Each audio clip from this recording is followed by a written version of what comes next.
Hello guys! Magandang hapon po sa inyong lahat. This is Chino Rodriguez, Mama Sagri Channel, a faith healer o Zumatarder. So ngayong hapon na to, tingnan natin sabihin sa inyo ng ating mga gabay. So this is a special gabay for the month of September 15 hanggang September 21 for the sign of Pisces. So Pisces, welcome sa my channel.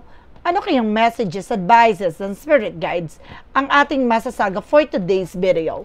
Kanino kayang energy or kaganapan sa buhay ng mga Pisces signs ang ating mga hagilap? So guys, this reading is a general reading lamang, hindi lahat makaka-resonate. Kunin lamang po makaka-relate sa inyo and comment down below kung kaninong energy ang ating nasagap. Because don't forget to like and subscribe my channel and hit the notification bell for more videos update. Then of course guys, maraming salamat po sa mga walang sawang pagsuporta sa aking channel. Lalong-lalo na ang skip ng ads na way pagpalain kayo. Nang Diyos at may kapal, siksik, digdig na guumapaw na biyayang manang balik sa inyo. So let's see guys, what is the messages, advices sa ng ating angel spirit for the sign of Pisces. So let's see and watch this. Angel Spirit, please give me information. Paano kayong sabihin sa inyo ng ating mga baraha? Tuklasin na natin yan, guys. So, there is something with the Two of Swords. There is something a difficult decision. Nahirapan ka mag-decision. So, kailangan mo sigurong, kahit pa paano, no, umalis muna dyan sa posisyon ng sitwasyon mo. Maaaring naguguluhan ka, nalilito ka, ano man yung kailangan mo pag-desisyonan. So, there is something in wine. So, kailangan mo talagang mag-refresh, no? Kahit pa paano, kailangan mo sigurong pumunta sa isang lugar na may tahimik or katahimikan. No, there is something the wheel of fortune with a good luck. There is something turning back to your favor. No, iikot ang kapalaran, maaaring swertihin ka na this time. Nadadapo na ang magandang kapalaran sa'yo, na magdadala sa'yo ng magandang eksena, magandang sitwasyon. And there's something the Five of Swords. Mag-ingat lang kayo, no, sa mga plano nyo, sa lahat ng bagay na gagawin nyo kasi nagkakaroon ng self-sabotage. No, sinasabotahin niya kayo. Ano man yung bagay na inyong pinaplano. And there's a chariot, maraming parating. No, there's a lot of changes coming in. There's a lot of development, movement. No, and of course, there's a judgment, pinapalalahanan ka dito. You need to pay attention. This is a wake-up call for you na kailangan mong makinig, masubaybayan na naman yung bagay na nangyari sa paligid mo, sa situations mo, na hindi pwedeng bulag-bulaga ka sa eksena. Kailangan alamin mo ano man yung bagay na nasa paligid mo, ano kailangan mong tuldukan, o ano yung kailangan mong papagdesisyonan. And of course, there's something guys with the Justice card, na makukuha mong hustisyang nararapat sa'yo. Makukuha mo talaga ang magandang kapalaran. There's a justice will be served. At the same time, ano man yung bagay na kanilang ginagawa or ginawa against sa'yo, there's something bounce back. Huwag ka mag-alala, no? There's a principle of karma na hindi sila makakaligtas at hindi sila makakawala sa karma. There's a Two of Swords, representative for cups. Talaga there's something in difficult decisions, no? There's a confusion, refusing, na talagang naguguluhan ka, nalilito ka, ano man yung kailangan mong gawin, kailangan mo talagang re-evaluate or yung i-analyze, no? Yung bagay o sitwasyon. Hindi ka pwede magpala-desisyon dito, ha? May mga part dito na may gusto kang gawin or gusto pag-desisyonan pero naguguluhan ka. No, there's a takes time, no? And there's the lover. So talagang mayroon nakatadhana para sa iyo, no, na makakasama mo for good. Akala mo lagi kang luhaan, akala mo lagi kang nasasaktan. There's a person na maaaring magpatunay at talagang magbigay ng pagmamahal sa'yo. There's a Five of Swords, representative with the Queen of Swords. Clear the boundaries. Linisin mo na, no, yung mga taong hindi mo pa pagkakatiwalaan or kailangan malayo pa lang, alam mo na yung magiging outcome o resulta, no, ng mga bawat action and decision. And there's something guys with the Queen of Cups, emotionally intelligent. Pagdating sa emosyon, maging matalino ka, no? Huwag kang padadala ng tensyon kasi mamadaliin ka dito. No, parang agad-agarin ka para lang, 'di ba? Para lang makuha, no, ano man yung bagay na kanyang nais. No, mag-ingat tayo sa mga desisyon natin dahil para magiging mapusok ka. No, magiging mas parang hindi mo inisip, no? Ano yung dapat mong gawin. Tapos pagsisisihan mo at the end of the time. And there's something, guys, with the Three of Pentacles for collaboration. Mag-ingat ka, no? There's a judgment for something na mag-ingat ka sa mga taong makakasalamuha mo, mga makakausap mo. Marami ako nakikita dito na maaring makakahalubilo mo, maraming mga makakausap ka, some of nowhere, na hindi mo sila kakilala, bigla kang tatanungin, kakausapin, mag-ingat ka, baka ma-hypnotize ka o mabudol ka. And there's a Page of Pentacles, invest wisely.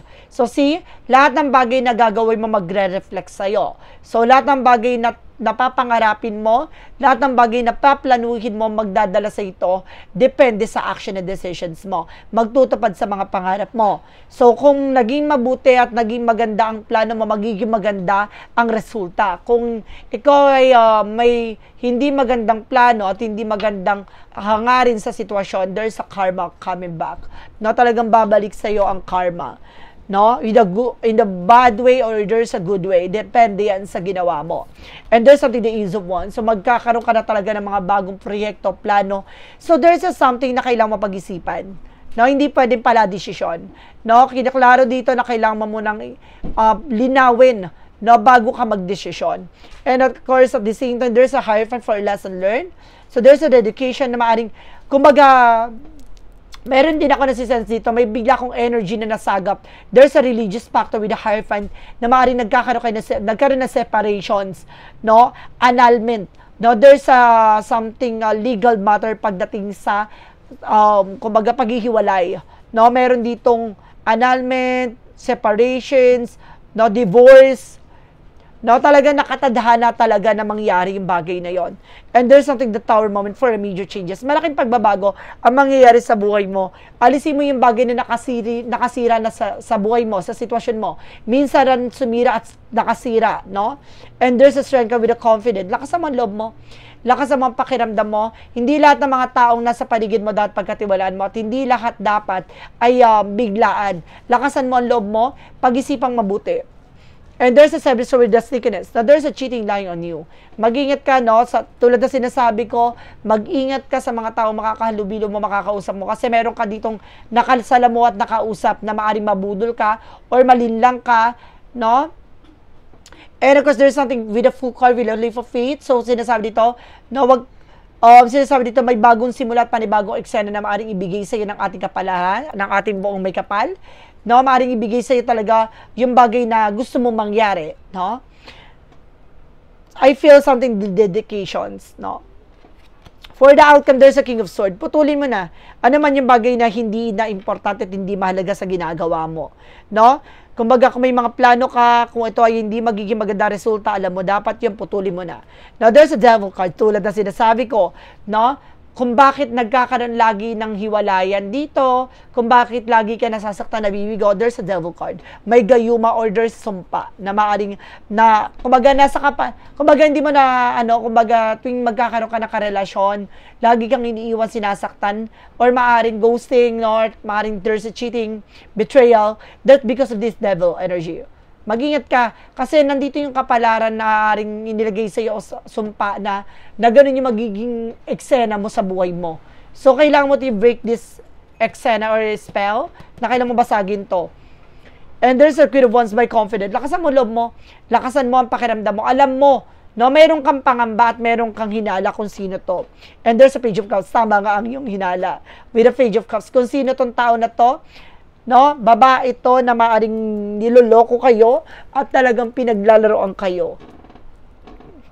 And there's a Knight of Cups. No, unti-unti rin kayo makakamove on dito, makakawala ka dito, makakaiwas ka pa, no, for budul, no, for something's coming. No, maaring maano ka dyan,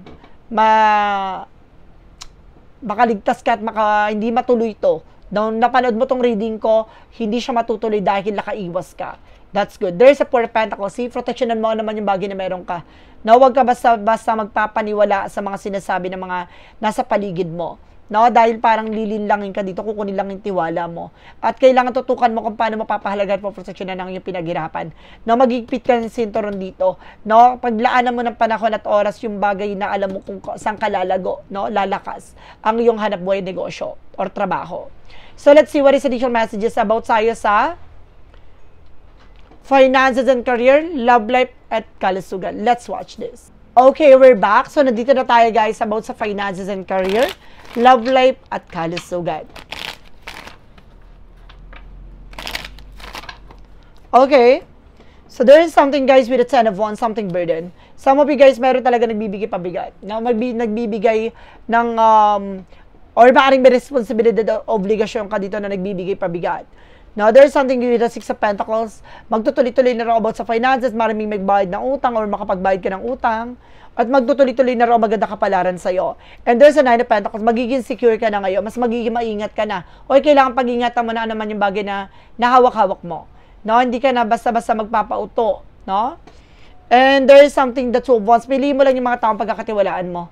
Piliin mo lang yung mga taong paniniwalaan mo. And there's the world. Some of you magkakaroon ka ng travel, success, accomplishment. Maring may mga bagay na matupad dito. Sa matagal mo ng hiling, sa matagal mo ng kagustuhang mangyayari na siya. And of course, there's something guys with the Knight of Wands. Konting tiyaga na lang. Napakalapit mo na para mag-succeed. May mga pangarap ka dito na unti-unti mag-unfold. Matutupad siya, makakapitan mo na. Ano man yung matagal mo nang ninanais, maring may isa kataparan mo na ito. Now, pagdating sa love life, there is something the King of Wands, something ambition. Look at the bigger picture. No, lagi mo titignan itong tao na to, na kung papasok ko sa relasyon na itong tao na to, kung mag-grow ba kayo, kung lalago ba kayo, kung gaganda ba ang inyong relasyon. No, kung may purpose ba siya, may plano ba siya, ganun. And because there's something the Knight of Swords, there's a success driven. No, kumbaga, unti-unti rin talaga magtatagumpay ang sitwasyon mo, ang kalagayan mo, ang eksena mo. Ano man yung bagay na iyong ninanais, maaaring mangyari siya. Now, there's a 3 of Wands, the waiting for ship. Kung may hinihintay kang tao, darating na siya. Or kung may hinihintay kang travel, there's a possible na makakaalis na kayo.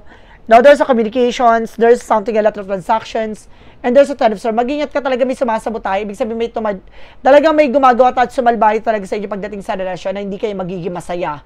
No, ginawang kayo ng blockages kayo dito, o sumpa. And there's something, guys, with the 5 of Wands. So, see, there's a complication or something competitors. No, maring itong tao na to, ayaw niya magiging masaya ka. No, minsan siya, itong tao na to, minsan mo siya naging kaaway or maaring naiinggit sa'yo. And there's the Moon card, revelation, reveal. Na marireveal to sa panaginip mo, maaring makikilala mo na siya by your intuition. Na maaring mapapanaginipan mo tong tao na to sa move nowhere o papasok siya sa isip mo sino tong taon tong tinutukoy dito. Sa kalusugan, there's a Knight of Wands, no? Kumbaga kailangan nyo talaga ma-refresh, no? Yung unwind para, kailangan nyo siguro na magbakasyon, no? Kahit pa paano para ma-refresh yung utak nyo. And there's a King of Pentacles. Maging secure kayo sa inyong kalusugan. Pag-ingatan nyo na huwag kayong basta-basta nagtitiwala, no, sa mga bigay-bigay na pagkain. There's a 9 of Cups. There's a wish fulfillment. So may mga bagay din na matutupad dito. Na may mga bagay na maaaring magbigay sa'yo ng kaligayahan pagdating sa kalusugan. No, kailangan mo lang din ng pahinga. Nag-overfatigue ka dito. Na masyado kang na-frustrate, na nai-stress sa lahat na nangyayari. Kasi may bagay kang gusto matupad, minamadali mo. So, kailangan mo maging mahinahon. Now, there's a 6 of Cups. Now, talaga, some of you guys, there's a something, an ex or related sa'yo na gumagawa sa'yo, ha? Na kung dito ka mag-anak, kaibigan, katrabaho, or else there's an ex talaga, or family related. And there's a magician. So, talagang ginagawa kayo ng magic dito. No? Talagang ginagawa kayo ng mahika. No? Especially sa madaling araw. Balisa kayo, di ba, pakala hindi kayo makatulog kasi maraming tumapasok sa utak nyo. No? Kung ano pumasok sa isip nyo. Parang may mga bagay kayong gustong gawin that time. Or maraming kayong plano na pumapasok sa isipan nyo para hindi kayo makatulog. No? Active yung diwa nyo. So, let's see what is additional messages with an angel spirit, with a magical fire messages and advices, and of course, a pick of yes or no. So, let's watch it. Okay, so, we're back. So, nandito tayo, guys, with a magical fire messages advices for you guys. So, there's something, do some research.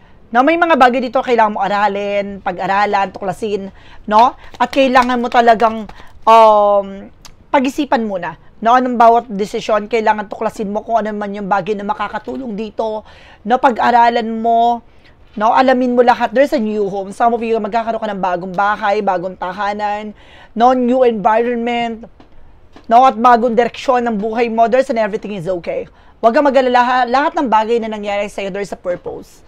No? Kaya, kumbaga, magiging maganda ang kalalabasan dito. What is the yin and yang oracle card? There's a spirit guides, no? There's an ancestor, maring ginagabayan ka ng mahal mo sa buhay na yumao. No, and there's a present moment. No, maring talaga magiging masagana with abundance. No, magiging maganda at magiging masaya ang iyong sitwasyon at kalagayan pagdating sa finances and career. No, talagang lalago, sisibol ang pag-asa, magkakaroon ka ng bagong panimula. For synchronicities, represent with a bloom, talagang may pagsibol. No? Talaga mamumukadkad ang panibagong pag-asa at maaring suminag ang kaliwanagan sa buhay mo at sa sitwasyon mo. There's a soulmate connection. Talagang there's a soulmate kayo ng person mo. No? Maaring may nasasense ako dito, maaring mag-reconcile or may taong babalik from the past. So let's see what is the romance ng for Mystic Love Oracle deck. Okay, there's something toxicities. No, there's a karmic relationship. No, nasa isang karmic relationship ka, guys. Marami kayong pinagdadaanan ng person mo sa lahat ng aspeto. No, maraming tutol all against diyadang atake. No, maraming toxic, especially toxic friends, toxic relatives, no, toxic environment.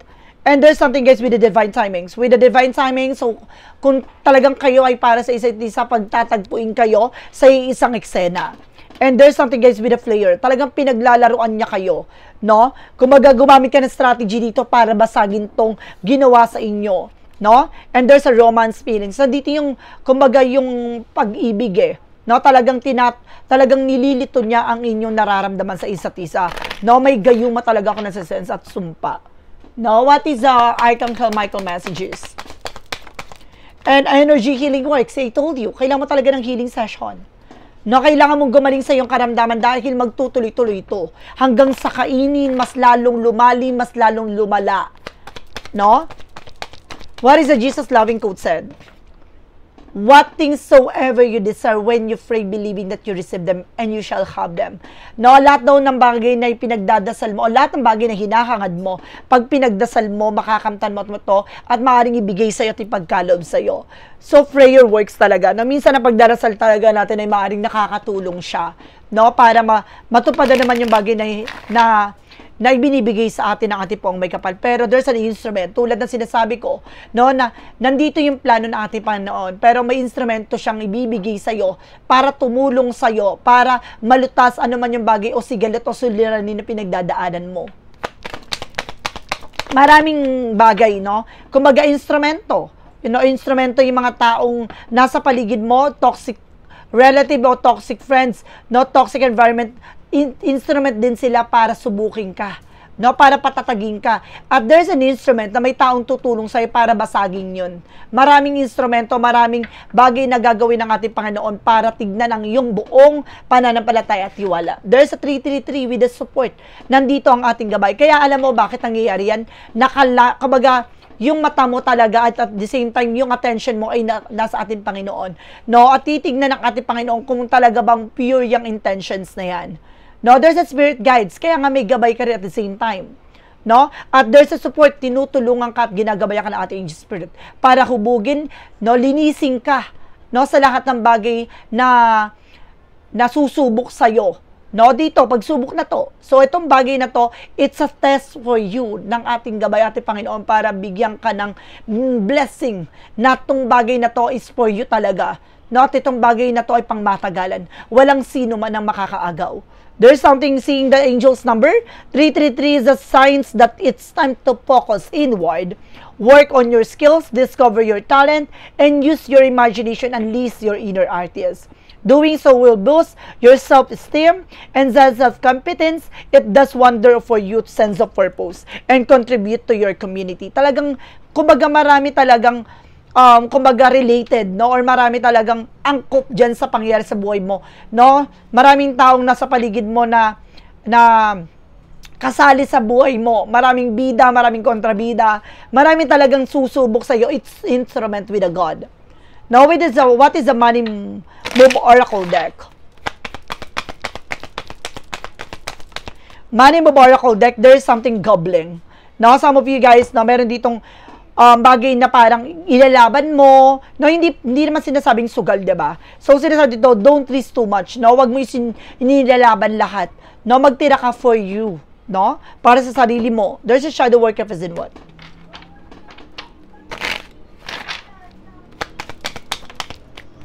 Represent with a shadow dance. Fluidity, movement, open. When you move shadow, you discover your rhythm. So see, sa bawat eksenang gagawin mo, makikita mo ano ba talaga yung kailangan mong malaman. No, doon mo makikita na ito kailangan ko pala tong maging matatag, maging malakas. Kasi may hamon ng ating Panginoon at ibibigay sa iyong plano at ang kumbaga challenges para sa iyo kung malalagpasan mo ba to. Now, there's a purpose, guys, na marami tayong misyon na kailangan natin matapos at kailangan natin maresolba. Nasa atin, no, na ibibigay sa atin ng kaalaman at bagay na kailangan natin matuklasan. There's a clarifying for your life situation. Nasa sa'yo na yung kung magtitake ka ng decision. Kasi isa sa bagay dito na madidiscover mo, yung takot. No? Kailangan mo labanan ng takot mo, yung pangamba mo. Kasi minsan may mga bagay na gusto nating gawin pero nag-aalinlangan tayo. No, baka ganto, baka ganyan. Kapag naniwala ka at pinanghawakan mo yung baka, hindi mo makakamit, no? At hindi ka mananalo sa gusto mong gawin. Dahil hindi ka sumubok eh. No? Wala kang natutunan, natakot kang matalo, natakot kang masaktan, natakot kang ma-disappoint. So what happened to you? No, kumbaga talagang ang pinaka mangyayari dito sa iyo ay kumbaga tuloy-tuloy yung circle, no, yung cycle, paulit-ulit 'yon. So let's see, clarifying for your life situation. And there is an ignite ambition. Pursue desires with drive and face consequences bravely. Keep an open mind and answer reveal your journey. See? Kailangan mong ilaban na naman yung bagay hangarin mo, kailangan mong sakyan yan. No? At harapin na naman yung bagay na kaakibat nito. Maging matapang ka at tanggapin ano man yung bagay na ang kasagutan dito at unti-unti mo marireveal na there's a purpose. There's a God purpose at instrument na binibigyan ka ng pahiwatig na susubukin ka dito kung kakayanin mo ba. What lies beneath your future? Ang ganda ng message sa'yo, guys, no? And there's a divorce. Tulad ng sinasabi ko, diba? No, meron talagang breaking contract. Talagang meron ako nakita dun sa on the first chapter natin na meron talagang divorce. No, there's an annulment na maaaring mag-proceed. No? What is clarifying for a love situation?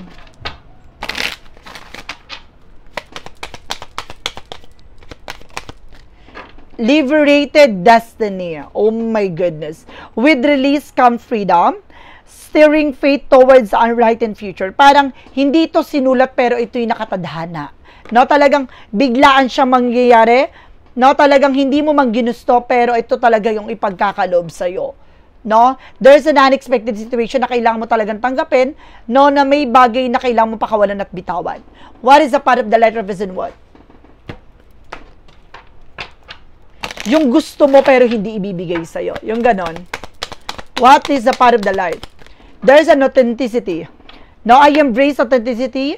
Authentic self, free from the need for approval or validation. I express my truth openly and courageously, knowing that my authenticity is my greatest gift. Through being true myself, I inspire others to do the same, no? Kung baga sinasabi dito, maging totoo ka sa sarili mo, maging tapat ka sa sarili mo, no? Gawin mo yung bagay na alam mong tama at alam mong makakatulong sa'yo. No? So, guys, let's see what is a pick a card, yes or no. So, let's watch this.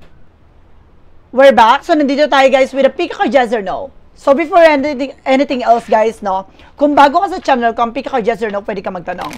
Isa lang ang tanong, isa lang ang magiging sagot. Pipili ka within 1, 2, or 3. Kung ano magiging sagot sa tanong mo, pipili ka dyan at comment down below kung ano yung magiging sagot sa tanong mo. Now, and of course, guys, maraming salamat po sa mga nag-share ng aking video sa anumang uri na social media platforms. Maraming salamat po. Maraming salamat din po pala sa mga solid subscriber, of course, sa mga bagong followers natin dyan, sa mga bagong subscriber natin dyan, at sa mga silent viewers, maraming salamat po. Let's see. Let's start with the number 1. Kung sino nakapili ng number 1, ito yung magiging sagot sa tanong nyo. And there's a yes. You get a lucky break. it's successful venture. So, makukuha mo yung tamang pagkakataon, makukuha mo yung swerte na talagang magdadala sa'yo ng tagumpay at talagang para sa'yo talaga. Now, there's a yes. Number 2. Now, there's a no. Crack in your facade, unsupported, drying up.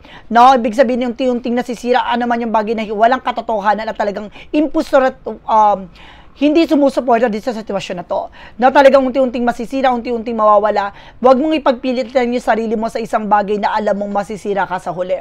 No, humanap ka na isang lugar kung saan ka lalago. Huwag kang magstay at tantanan mo, tigilan mo yung bagay na makakasira lamang sa'yo. Number 3. There is a yes. Sunny outlook, blossom offer to divine inspiration. So, ibig sabihin dito, no, magsisimula ng muling pagsibol, no, at magbubukas ang panibagong chapter sa buhay, magdadala sa ng inspirasyon at pagtupad sa iyong mga pangarap. So guys, this is a special gabay for the month of September 15 hanggang September 21 for the sign of Pisces. So Pisces. Maraming salamat po for this wonderful reading. So once again, this reading is a general reading namang hindi lahat makaka-resonate. Kunin lamang po ang makaka-relate sa inyo and comment down below kung kaninong energy ang ating nasagot. And of course, don't forget to like and subscribe my channel and hit the notification bell for more videos updates. Maraming salamat po sa mga walang sawang pagsuporta sa aking channel, lalo-lalo na ang hindi nag-skip ng ads away pagpalain kayo. Nang Diyos at may kapalisiksik, liglig nag-uumapaw na biyayang manang balik sa inyo at maraming salamat po. And see you in the next video. Bye-bye and babush!